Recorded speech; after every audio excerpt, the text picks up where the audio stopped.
नमस्कार, बंजारा बीट्स में आपका स्वागत है। मैं हूं ज्योति प्रकाश खरी। आज हम आपको मिला रहे हैं एक ऐसी अद्भुत पर्सनालिटी से जिनका कार्य करने का अंदाज, जीवन जीने का अंदाज कुछ निराला है। चलिए मिलते हैं विष्णु सरवरिया जी से। नमस्कार विष्णु जी। नमस्कार ज्योति प्रकाश जी, धन्यवाद आपका। जैसा कि मैंने आपका बारे में उल्लेख किया कि आपका जिंदगी जीने का जज्बा और तरीका निराला है, तो हम चाहेंगे आप हमारे दर्शकों को अपने बारे में संक्षिप्त जानकारी दीजिए। जरूर जरूर। पहले तो मेरे लिए सौभाग्य की बात है कि आपने मुझे इस लायक समझा और अपने चैनल पर मुझे आपने प्रस्तुत करने की विचार प्रस्तुत किया, ये मेरे लिए बड़े सौभाग्य की बात है। सो आपका धन्यवाद करता हूँ कि आपने मुझे इस लायक समझा। और जहाँ तक अब मेरे परिचय की बात है तो आपने ये बड़ी भारी जिम्मेदारी मुझे दे दी कि मैं अपने आप को कैसे प्रस्तुत करूँ। तो शुरुआत करता हूँ कि झांसी में हमारा आगमन हमारे पूर्वजों ने करीब 500-700 साल पहले झांसी आए थे, अयोध्या के पार सरयू पार क्षेत्र से। तब रानी महल के सामने ही उन महाराज जी ने जमीन दी थी। तो हमारे फोर फादर झांसी के राजपुरोहित हुआ करते थे, तो वहाँ जमीन मिली थी, वहीं पे हमारा रहना। हमारे पिताजी पंडित श्री ब्रजमोहन सरवरिया जी, माताजी श्रीमती ज्ञानेश्वरी सरवरिया जी, जो अब ब्रह्मलीन हो चुके हैं, इनका हमें ना होने का बड़ा दुख भी है, खेद भी है, परंतु उनका आशीर्वाद और उनका साया मैं महसूस करता हूँ कि हमेशा हमारे साथ ही रहता है। क्योंकि जिन स्थितियों से मैं गुजरा हूँ, साधारण तौर पर व्यक्ति उनसे गुजर नहीं पाता है। तो उन्होंने के द्वारा मैं इस धरती पे आया और मेरा जन्म हुआ। बचपन में ही पिताजी के सख्त नियमों और सनातन संस्कृति के प्रति उनके झुकाव ने मुझे सांस्कृतिक और वैदिक शिक्षा का ज्ञान प्राप्त कराया। पिताजी ने मुझे कथाओं का, संस्कृत भाषा का और मंत्रों का ज्ञान पूरा दिया, जिससे मैं कक्षा 4 या 5 में जब पढ़ता था, बचपन से ही मैंने कथा वाचन का कार्य प्रारंभ कर दिया था। क्योंकि मुझे लोग बचपन में जो बच्चा होता है उसके मुख से यदि कोई कथा सुन रहा है तो उसको एक अलग रूप में लोग देखते हैं। मैं भी आज देखता हूँ कि यदि कोई बच्चा कथा कर रहा है तो मैं उसे एक दिव्य रूप में मानता हूँ। तो ऐसा कुछ लोगों का रहा हो, लेकिन मैं तो चूंकि कथा मुझे सिखाई गई थी और उसको करना मेरा कार्य था, तो मैं करता रहा था। कर्तव्य था तो मैं वो कर रहा था। साथ ही साथ शिक्षा चल रही थी। शिक्षा में भी झांसी के सभी लक्ष्मी व्यायाम मंदिर, BIC, BBC, GIC सभी स्कूलों में पढ़ा। और झांसी से ही फिर मैंने मास्टर ऑफ MSc मैथ्स में किया। MSc मैथ्स में करते हुए इसी दौरान मैं आर्थिक स्थितियाँ घर की ठीक नहीं थी, तो भारतीय रेल सेवा से मैं ज्वाइन हुआ। उस समय A ग्रेड फायरमैन की भर्ती के लिए जगह निकली थी, जिसे मैंने अप्लाई किया और मैं सिलेक्ट भी हो गया। उसमें A ग्रेड फायरमैन के पद पर नियुक्त हुआ। साथ ही साथ मेरी शिक्षा भी चलती रही। फिर मैंने भारतीय रेल से परमिशन लेके अपना MBA कंप्लीट किया, master of business administration, international business and marketing में। इसी दौरान दूसरे कार्य भी मेरे चलते रहे, जहाँ मैं 1980 से 81 से तमाम दुनिया के रेडियो स्टेशनों से कनेक्टेड रहा, जिनकी लिसनर्स क्लब की अध्यक्षता मेरे पास थी और मैं झांसी में उनका पहले शौक का ये हिस्सा हुआ करता। जी, हमारा शौक ही था ये। हमारे शौक में ये चीज़ें सब, हमारे रेडियो सुनना, लोगों को उसके बारे में बताना, लिख लिख के कुछ उनको भेजना। एक सिंपल रिपोर्ट होती थी SINPO, वो रिपोर्ट उनकी हम यहाँ से बना के भेजते थे। तो उन्होंने हमें सभी रेडियो स्टेशन ने, तमाम देशों ने वो अवार्ड और सर्टिफिकेट मुझे दिए हैं, जिनके ऊपर मुझे रिकॉग्नाइज किया गया और तमाम फॉलोअर्स भी उनमें बन गए। उसी दौरान साथ साथ चलती हुई मेरी यात्रा कभी रुकती नहीं है। मुझे एक नए क्षेत्र में सीखने का मौका मिलता है, मैं तुरंत उसके ऊपर अग्रसर हो जाता हूँ। किसी ने मुझे चैलेंज कर दिया तो मैं फैशन की लाइन में चला गया, उसको सीखा। फैशन में भी national institute of fashion technology में पहुँच गए, वहाँ एक क्रैश कोर्स किया। सीखने के बाद वहाँ आउटस्टैंडिंग मुझे अवार्ड मिला। उसके बाद झांसी में मैंने बहुत सी महिलाओं को वो चीज़ सिखाई, वर्ष 1990 के दशक में सिखा के उनको प्रमोट किया। और उनमें से कुछ महिलाएं हैं जो आज चीफ मर्चेंडाइजर, या उनमें से एक है दीपा आर्या नाम की बेटी, लड़की है, जो देवभूमि ग्रुप ऑफ इंस्टीट्यूशन में फैशन इंस्टीट्यूट डिपार्टमेंट हेड है। तो ये मुझे लगता है कि मैंने शायद कुछ अच्छा काम किया है कुछ, और ये मेरा शौक है। मैं इसके अगेंस्ट में किसी से कुछ लेता नहीं हूँ, ना किसी से कोई मेरी डिमांड होती है। दूसरी तरफ सामाजिक कार्य भी करता रहा। जूनियर चैम्बर इंटरनेशनल के झांसी इंडिया चैप्टर से जुड़ा रहा, उसका प्रेसिडेंट भी झांसी चैप्टर का रहा, और राष्ट्रीय स्तर पर राष्ट्रीय जज इस पैनल में भी 3 वर्ष रहा हूँ, और पूरे भारत के तमाम चैप्टर्स के कार्यों का मूल्यांकन भी किया है। वर्ष 1990 में गारमेंट फील्ड में ही काम करते हुए कुछ विचार मन में आया तो एक मार्केटिंग स्ट्रेटजी डेवलप की जिसका टाइटल है कन्वर्टिंग कस्टमर इनटू क्लाइंट, जो मैंने शौकिया तौर पर की थी और शौकिया तौर पर कुछ बिजनेस हाउसेस को दी जो लोगों ने अपने यहाँ इम्प्लीमेंट की और उसका उनको बड़ा फायदा हुआ। सनातन संस्कृति पर कार्य करते हुए अध्यात्म पे चूंकि मुझे बचपन से ही उसमें डाल दिया गया था, तो पहले मैं कथाओं का वाचन कर रहा था सिर्फ एक पांडित्य कर्म के रूप में, परंतु कालांतर में जैसे जैसे मेरी शिक्षा बढ़ती गई, दिमाग उसी स्तर पे बढ़ता गया, तो मैंने सोचा कि सत्यनारायण की कथा में क्या है, एग्जैक्टली उसमें है क्या। तब मैंने उस पर रिसर्च किया और सत्यनारायण की कथा जो रिसर्च की, तब वो तमाम सवाल जो लोगों के दिमाग में उठते हैं कि सत्यनारायण की कथा क्या है, क्यों पूर्णमासी के दिन की जाती है, क्यों संध्या काल में की जाती है, क्यों पंचपूजन का आपने जानने की कोशिश, वो सारी चीजें उसमें से निकाल के फिर उन सवालों के जवाब भी लोगों को दिए और लोगों को उससे संतुष्टि हुई कि हाँ। और इस कथा को मैं IIM के स्टूडेंट्स के साथ डिबेट कर चुका हूँ। सत्यनारायण की कथा को मैं दुनिया के किसी भी बड़े इंस्टीट्यूट, मैनेजमेंट इंस्टीट्यूट के आगे रखता हूँ। वो सत्यनारायण की कथा दुनिया के हार्वर्ड हो या ऑक्सफोर्ड हो या इंडिया के IIM से, इन सब से बहुत आगे है। शॉर्ट में बताता हूँ, क्योंकि ये इंस्टीट्यूट जो भी हैं ये सिंपली भारत की या दुनिया की क्रीम बच्चे उठाते हैं, उनके अंदर सिंपली मैनेजरियल स्किल डेवलप करते हैं। वो किसी एक रॉ आदमी को उठा के उसमें मैनेजरियल स्किल डेवलप नहीं करते। मैंने उनको चैलेंज किया कि आप किसी हमारे झांसी के एक पंचेराम को या किसी एक लकड़हारे को या किसी एक छोटे दुकानदार को उठा के ले जाओ, उसको एक बढ़िया मैनेजर बना के दिखाओ, तब हम माने कि आपकी क्वालिटी है। सत्यनारायण की कथा हमारी जो है लेमैन को लीडर बनाने की पूरी प्रोसेस है। उसमें प्रथम अध्याय में एकेडमिक है, द्वितीय अध्याय में लेमैन को लीडर बनाने की प्रोसेस है, लकड़हारा वाला जो चैप्टर है। तृतीय चतुर्थ अध्याय में व्यापार करने की पूरी विधा है कि व्यापार कैसे करना चाहिए, उसके नियम कायदे कानून क्या होना चाहिए, सिद्धांत क्या होना चाहिए। ये सारी चीजें मैंने उसमें से निकाल के कैसे सत्यनारायण की कथा काम करती है और क्यों और कैसे निश्चित फलदायक है, ये सारे एक्सट्रैक्ट निकाल के वो मैंने प्रस्तुत किए हैं। वो एक नया रूप हो गया, क्योंकि साधारण तौर पे लोग सत्यनारायण की कथा को औपचारिक रूप में करते हैं। मुद्दा ये हो जाता है कि यजमान की कथा, पंडित जी ऐसा है कि हमारी है 11:30 बजे गाड़ी, तो आप एक काम करो, थोड़ा संक्षिप्त में निपटा लो। तो पंडित जी भी आजकल जो है वो व्यापारिक है, बहरूपीय है, वास्तव में पंडित नहीं है, बहरूपीय है। मैं उनको बहरूपीय क्यों कहता हूँ, क्योंकि उन यजमान ने कहा हाँ ठीक है तुम्हें 11:30 मुझे 11:15 पे जाना है, चलो। तो उन्होंने भी टाइम, भाई किसी डॉक्टर ने नहीं कहा, किसी डॉक्टर ने नहीं कहा कि आप ऐसे सत्यनारायण की कथा करो, कोई अर्थ नहीं है इसका। यदि आपको करना है तो आप श्रद्धा से, भाव जब तक नहीं है तब तक कुछ नहीं होगा। जीवन का दूसरा अर्थ है भाव। यदि आप भाव नहीं ला पा रहे हैं तो आपका स्वयं का जीवन बेकार है। यदि भाववश आपके माँ है, भाववश आपके पिता हैं, भाई हैं, बहन हैं, दोस्त हैं, रिश्ते नाते, जीवन में जो कुछ भी है, ब्रह्मांड में सब भाव के बस ही तो है। भाव है आपका कि ये धरती है, ये आकाश है, ये सूर्य है जी। तो आप वो भाव ही नहीं दे पा रहे तो कथा क्यों कर रहे भाई, मत करो।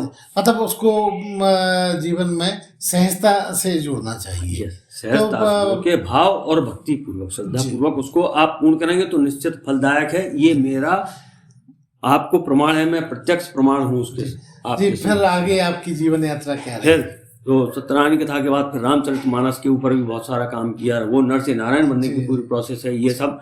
तो हमारी जो सत्यनारायण कथा है लेमैन को लीडर बनाने की पूरी प्रोसेस है। ठीक है। अब जब ये एक्सीडेंट हो गया, कैसा एक्सीडेंट हुआ आपके साथ? मैं ट्रेन में यात्रा कर रहा था तो गेट के ऊपर खड़ा हुआ था, मेरे हाथ ऐसे थे, वॉश बेसिन के पास एक झटका लगा तो मैं बाहर फेंका। चूंकि मैं रेल में ड्राइवर था टेक्निकली, जानता था बहुत सारी चीजें, तो डंडा पकड़ के बाहर की तरफ दौड़ा, परंतु बाहर नहीं निकल पाया। ट्रेन मूवमेंट में थी, मेरे पैर अंदर गए, ऊपर से चक्का निकल गया और ऑन द स्पॉट दोनों पैर कट गए। जब ये कट गया तो मैंने देखा कि हाँ ये वास्तव में ये घटना घटित हो चुकी है। तो फिर मैंने उसको पीछे मुड़ के नहीं देखा जी। और ना कभी ये महसूस किया कि मेरे पैर कट गए। मैंने उसी समय डिसीजन लिया था कि अब मैं जीवन को एक नए तरीके से प्रारंभ करूंगा, एक नए हौसले के साथ। नए हौसले के साथ। हौसला तो वो ऊपर वाला ही देता है जी, जी, जी। मैं आपको विश्वास बता दूं, मेरा ये विश्वास है कि जो कुछ उसको कराना है वो निश्चित निर्धारित है, कराता वही है। मुझको उसको उठाए खड़ा करना था, 5 महीने के अंदर उन्होंने खड़ा कर दिया, फिर से जीवन यात्रा प्रारंभ हो गई। नहीं उठाना होता तो हमारी तो सांसें वहीं समाप्त हो चुकी थी जी जी। शक्ति का रूप मानते हैं। जी रेलगाड़ी को, इंजन को शक्ति का रूप, काली का रूप मानते हैं। उसके नीचे आके जी सांस नहीं बचती। मैं तो रोज के देखने वाला हूँ, जी हमारे सामने आए दिन केस होते रहते थे। भगवान की कृपा से मेरी गाड़ी से कभी कोई मैन रन ओवर नहीं हुआ, क्योंकि मैं इंजन पर चढ़ने के पहले तमाम अपने देवी देवताओं को ध्यान करके रास्ते में पड़ने वाले जो घटोरी अब्बा वगैरह होती ना, अपने बुंदेलखंड में बोलते, उनको सबको हम नमन करके चलते थे कि हमारी गाड़ी से लाए जरा दूर रखो। जी जी। और भगवान की कृपा से ऐसा हुआ, कभी कोई व्याध नहीं। फिर आप अपने आप को कैसे आपने मैनेज किया, क्योंकि ये हादसा आपके लिए बहुत महत्वपूर्ण था और ये डिप्रेशन घटना देने वाला भी था। ये घटना घटित हो गई। साधारण तौर पर लोग इसके बाद टूट जाते हैं। जी मैं ये नहीं मानता हूँ कि मेरा है, मैं ये मानता हूँ कि उन्हीं की, बाबा की। मैं बाबा का परम भक्त हूँ। कैलाश मानसरोवर की यात्रा मैंने आपको बताया की जी। है, और वहीं पे ये सौभाग्य की बात है कि वहां पे भी सत्यनारायण की कथा करने का मुझे सौभाग्य प्राप्त हुआ, क्योंकि मानसरोवर के तट पे या तो परीक्षित को कथा सुनाई थी उन्होंने, व्यास जी ने, तब ऐसे सौभाग्य तो जन्म जन्मांतर में कभी मिलते हैं कि मानसरोवर के तट पे आप कथा कर लें। उसके बाद ही बाबा ने अपने साक्षात पंचभूत रूप के दर्शन दिए थे। जी तो मानसरोवर की यात्रा के बाद बहुत सारे बदलाव भी आए जीवन में, बहुत सारी इंस्पिरेशन भी आई। तो और ये वो जो ज्ञान का क्षेत्र आपका है। एक्सीडेंट के बाद का जो पक्ष रहा, इससे आप कैसे उबर पाए खुद को, आपने कैसे? हाँ, तो ये मैं बता रहा हूँ कि वो मानसरोवर यात्रा का एक वो पक्ष था जो हमको वहां से जोड़ के रखा था। वहीं से ये बाबा की ही प्रेरणा थी कि उन्होंने उठा के खड़ा कर दिया कि बेटा चलो एक नए तरीके से जियो। ये घटना के बारे में मुझे थोड़ा सा पहले से जानकारी थी, क्योंकि अध्यात्म के क्षेत्र में उतना अंदर तक घुसा हुआ था, और मुझे मालूम था कि 47 ईयर में मेरा एक छोटा सा मेजर ब्रेन इंजरी है और ब्रेक है लाइफ का। तो सेम उसी एज में हुआ? तो वो हाँ 47 के हाफ मतलब 47.5 या 47 साल 4 महीने के आसपास के दौरान ये घटना घटित हुई। जी। और मैं ये मानता हूँ कि मेरे सर की आई हुई घटना मेरे पैर छू के चली गई। हाँ, यही कहा जाए। तो और उसी ने मुझे बल दिया। जी। उस घटना ने मुझे यही बल दिया कि सर की घटना थी, सर पे आनी थी, जो पैर छू के चली गई, चलो कोई बात नहीं। जी हाँ, बहुत छोटे मैंने पड़ गया, हाँ, बहुत छोटे मैंने पड़ गया कष्ट। और उसके बाद मैंने 5 महीने में खड़ा हो गया, आर्टिफिशियल लिम्स लगाए। उन आर्टिफिशियल लिम्स के ऊपर खड़े होके फिर बच्चों ने डिमांड रखी कि अंकल जी आपको कार चलाने का नृत्य करना है। जी। तो मैंने, हमारे एक भतीजे की शादी थी, तो 6वें महीने में मैंने नृत्य भी किया। जी। उससे मुझे भी खुशी हुई, बड़ा खुशी और मुझे लगा कि हाँ सब कुछ है, और मैं नृत्य अभी भी करता हूँ। कार भी आप चला लेते हैं? कार चला लेता हूँ बराबर, बिना कोई बदलाव किए हुए। कार में चलने में भी थोड़ा सा स्पीड का फर्क है साधारण लोगों की तरह, लेकिन फिर भी जो लोग धीमा चल पाते हैं उनसे तेज आज भी चलता हूँ। अच्छा अच्छा। हाँ हाँ, ये उन्हीं की कृपा है। अब उसके बाद फिर आपके जॉब का क्या रहा? क्योंकि हाँ, इस घटना के बाद हमारे रेल प्रशासन ने अद्भुत सहयोग किया, अद्भुत तरीके से सारी व्यवस्था की। हमें पूर्ण सहयोग रेल प्रशासन से, हमारी रेलवे से मिला। हमारा उपचार में उन्होंने पूरी सहायता की, हमारे लिम्स लगाने में उन्होंने पूरी सहायता की। हमें अब कार्य निष्पादन करने में भी पूरा सहयोग और पूरा उनका विशेष विभाग से मिलता है, विभाग से दिया जाता है, और सुविधा भी दी जाती है। और हमें उन्होंने अब पदस्थ कर दिया है विभागीय कार्यालयी कार्यों के लिए, तो मैं उनको निष्पादित कर रहा हूँ सफलतापूर्वक। जब मैं ट्रेन चलाता था उस समय भी कीर्तिमान बनाया था। झांसी से कानपुर मालगाड़ी 3200 टन की सिंगल हेड डीजल पावर, उस समय 2800 हॉर्स पावर का होता था। उस सिंगल हेड डीजल पावर से शायद 4 घंटे 15 मिनट या 4 घंटे 17 मिनट में मैंने झांसी से कानपुर गाड़ी छपरा के आगे ले जाके खड़ी कर दी, गोविंदपुरी यार्ड में खड़ी की थी। तो उसको मुझे आउटस्टैंडिंग अवार्ड, श्री के गुप्ता जी उस समय डीआरएम थे, उन्होंने मुझे वो एक विशेष आउटस्टैंडिंग अवार्ड मेडल के साथ वो दिया था, मोमेंटो के साथ। सर्वरीय जी, आपका एक बड़ा महत्वपूर्ण शौक टूरिज्म भी है जी। तो टूरिज्म इस मुश्किल के बाद आपको उसको कैसे आपने मैनेज किया और कहाँ होके आए आप इस एक्सीडेंट के बाद? एक्सीडेंट के बाद क्या हुआ कि 2-3 साल अपने आप को संभाला, क्योंकि पैर लगाने थे और बार बार हॉस्पिटल जाना होता था। तो 2-3 साल उसमें गए।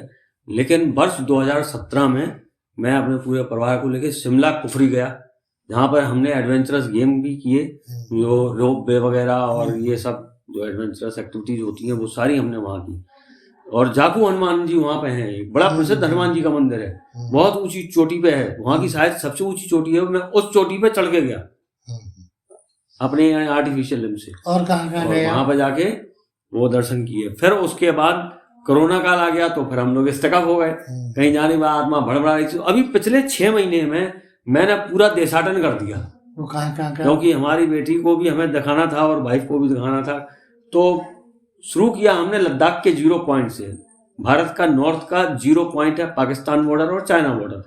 तो एक्सट्रीम लद्दाख पूरा तुर्तुक, जो उस समय भारत की नॉर्थ इंडिया की कमर्शियल कैपिटल होती थी, वहां पे जाके उन चीजों को देखा, इन लोगों को दिखाया कि कैसे हमारे वहां पे व्यापार संचालित होता था। पाकिस्तान का 0 बॉर्डर है, वहां गए। फिर पेंगोंग लेक, अद्भुत लेक है, उसका 25% ही इंडिया में, लेकिन उससे भी ज्यादा सुंदर मुझे सुमेरेरी लेक लगी, जहाँ वो बहुत अंदर जाके है। वहां भी जाके हम 2 दिन रुके सुमेरेरी लेक पे। फिर पूरा लद्दाख कवर करते हुए वापस हम ले थे झांसी आ गए। उसके पश्चात मैं नवंबर में गया गुजरात में, जो पश्चिम का 0 पॉइंट है वो नारायण सरोवर है जी। नारायण सरोवर में हम गए। नारायण सरोवर के पास ही सामने पाकिस्तान का समुद्र और भारत का समुद्र दोनों मिलते हैं, वो सीमाएं हैं। तो वो पश्चिम का 0 पॉइंट कच्छ पूरा दिखाया, नमक की खेती कैसे होती है, नमक कैसे पैदा होता है, कि मशीनरी वगैरह वहाँ पे प्लांटेशन है, जो सब दिखाया। उसके बाद काठियावाड़, सोमनाथ, द्वारका जी, ये सब होते हुए, दीव वगैरह होते हुए हम लोग गिर गए। अच्छा। गिर में जंगल सफारी किया। अद्भुत क्षण वो थे जब हम शेरों की फैमिली के साथ बैठे थे जी। ओपन जिप्सी में। ये जीवन के अद्भुत क्षण थे, और ये हमारा सौभाग्य था कि जिस दिन हम गए उस दिन वो शेरों की पूरी फैमिली थी, बच्चा भी था, माँ बेटे भी थे, उनकी दादी टाइप का भी एक बड़ा अलौकिक दृश्य। हम ऐसे सामने बैठे थे। और मैं ये देख रहा था कि वो जो शेरों की परिवार था, वो हमें कोई घूर के आंखें फाड़ के या इस तरीके से नहीं, बड़ा वेलकमिंग, जैसे वो हमारा स्वागत कर रहे हैं। हमें देख के बड़ा अद्भुत लगा। और हम पहले लोग थे उस दिन जिन्होंने उनके दर्शन किए। तो गिर में जंगल सफारी किया। उसके बाद कहाँ गए आप? तो बेस्ट पूरा कंप्लीट करके फिर अभी हम पिछले महीने जनवरी में 15 दिन के साउथ के ट्रिप पे निकले। तो उसके बाद बम्बई, 2-3 दिन गोवा को लोगों ने देखिए अद्भुत, वो दारू पीने का अड्डा बना दिया। गोवा का इतिहास क्या है लोग समझते नहीं है, अद्भुत जगह है वहां पे, वहां जाके लोगों को देखना चाहिए। एंशियंट हिस्ट्री ऑफ गोवा, जहां पे वो उन्होंने बताया, एक ऋषि का नाम मुझे ध्यान नहीं आ रहा है, उन ऋषि ने उस कोंकण प्रदेश को रचाया था। उस कोंकण प्रदेश की बड़ी विशेषताएं हैं, उसकी कार्यविधि है, उसमें क्या क्या पैदा होता, कैसे होता, वो सब कुछ है, वो पूरा इतिहास। फिर कहाँ गए आप आगे? तो गोवा से होते हुए फिर हम केरल में कुन्नूर पहुंचे, जहाँ पे समुद्र की लहरें, मतलब साउथ को नीचे तक, कन्याकुमारी तक गए। हाँ, वहाँ कुन्नूर से फिर अंदर घुस गए स्कॉटलैंड ऑफ इंडिया, कुर्ग, जहाँ पे हमने कॉफी प्लांटेशन, मसालों का ये वो सब पैदल वॉक किया, देखा कैसे पैदा होते हैं, चंदन का वृक्ष देखा, सौभाग्य रहा हमारा। फिर वहां से मैसूर, ऊटी, पूरा साउथ का टूर करके हुए त्रिवेंद्रम में पद्मनाभ स्वामी, कन्याकुमारी में साउथ का 0 पॉइंट विवेकानंद रॉक, वो करते हुए। अच्छा जी, एक बात बताइए, आपके इसके अलावा और कौन कौन से शौक हैं जो बहुत महत्वपूर्ण है? हाँ, इसके अलावा शौक हमारे बचपन से ही बहुत सारे शौक रहे। पहले तोता होता पालने का था, तो अभी हमें मौका लगा तो वहाँ पे कुछ था, हम तोते होते हमारे ऊपर पूरे बैठ के, एक वीडियो है वो आप कहेंगे तो दिखाएंगे। तो जानवरों के साथ ऐसे कोई शौक जो लोगों को पता ही नहीं। तो फिर उसके बाद डाक ticket collection, coins collection, currency collection, pen friendship, तमाम दुनिया में हमारे फ्रेंड बैठे होते थे। तो अगर 9:30 बजे तक हमारे पास डाक नहीं आया तो हम खड़े हो जाते थे पोस्ट ऑफिस जाके कि भैया डाक दो, नाश्ता उसके बाद ही करते थे। एक अजीब सा नशा टाइप का एक शौक था। फिर उसके बाद कालांतर में शौक आया समाज सेवा का, तो वो समाज सेवा करते रहे। फिर टूरिज्म का तो शौक हमारा रहा ही रहा है। फिर रेडियो लिसनिंग का जो शौक था उसने हमें एक नए आयाम दिए, जिसमें हमने तमाम दुनिया के लोगों को, बहुत सारी जगह आपने कुछ अनोखा ही किया है। हाँ, वहां से बुखारेस्ट से, रोमानिया से, जर्मनी से, मॉस्को से, यूएसए से, मुझे सब जगह से विशेष रूप से सम्मानित किया गया है और सर्टिफिकेट आए हैं, सभी जगह से मेडल्स आए हैं। जैसे ये देख रहे हैं आप, ये जो नेशनल अवार्ड जिसका है, ये पिन। तो इस तरीके के बहुत सारे पिन हैं जो हमारे पास हैं, जर्मनी के, नीदरलैंड्स के, मॉस्को के, या और भी तमाम। सर्वजन जी, एक महत्वपूर्ण सवाल ये बताइए कि 2023 शुरू हो गया है जी, अब इस वर्ष आपके क्या नए धमाके, क्या नए करेंगे? देखिए, मैं कुछ नहीं करता हूँ, मैं आपसे फिर भी कह रहा हूँ, नहीं ठीक, जो कुछ होता है हुई है वही जो राम रच रखा, उसने जो रचना रच रखी होगी उसको ना कोई रोक सकता है ना कोई तोड़ सकता है। और शायद कुछ ऐसा है कि अब आप देखिए, आपसे इतने उसके बाद मुलाकात हो गई, एक पहला धमाका तो यही है। चलिए, और इस धमाके के बाद और क्या क्या होने वाला है ये समय आता जाएगा, आपको बताता जाएगा। जी सर्वजन जी, बंजारा बीट एक एकेडमिक इंफॉर्मेशन देने वाला चैनल है। जी इसमें हम उन लोगों को समाहित करते हैं जिनका अपना मनोबल बहुत शानदार है, लोगों को प्रेरणा देते हैं, उनमें से आप भी हैं। तो मैं चाहूँगा आप हमारे दर्शकों को एक छोटा सा संदेश दीजिए। देखिए, मेरा मानना ये है कि मेरे दोनों पैर कट जाने के बावजूद भी मैं अपने आप को जैसे नॉर्मल लाइफ थी उससे बेहतर तरीके से आज जी रहा हूँ।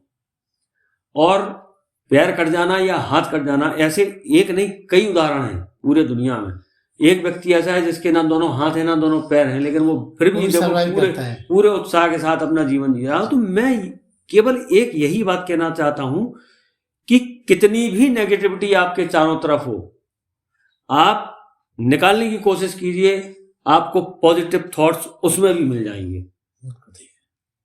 आप अपने आप को पॉजिटिव रखो, आप हर जगह अपने आप को पॉजिटिव रखो, हर तरीके से पॉजिटिव रखो। आप निश्चित जीवन में कुछ ना कुछ अद्भुत कर जाएंगे, अनोखा कर जाएंगे, अलग कर जाएंगे। हर व्यक्ति अपने आप में यूनिक है, उस ऊपर वाले ने यूनिक बना के भेजा है। जरूरत है कि आप अपने उस यूनिक तत्व को बाहर निकालें और पहचानें, उस लॉ को जागृत करें।